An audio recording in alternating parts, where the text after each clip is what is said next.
একটা বক্তব্য দিয়ে আপনারা বিসিবি বক্তব্য যিনি দিয়েছেন সেটা তো তার ব্যক্তিগত মতামত না, কি করলেন রাজশাহীর মতো দলের সাথে যেই দলগুলো হচ্ছে বিপিএল কে বিতর্কিত করেছে অথবা যে দলগুলো এখনো আসে নাই আগামী বিপিএল আসার পরিকল্পনা করছে তাদের সাথে সমকাতারে দিয়ে দিলেন, সমকাতারে আপনারা দিয়ে দিলেন।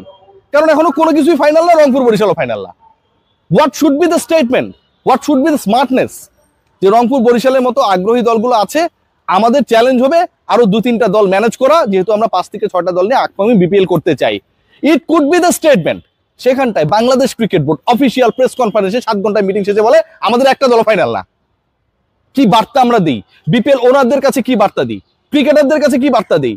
বহির্বিশ্বের যারা বিপিএল কে ফলো করবে অথবা যারা ক্রিকেটার হিসেবে খেলবে এখানটায় তাদেরকে আমরা কি বার্তা দিই?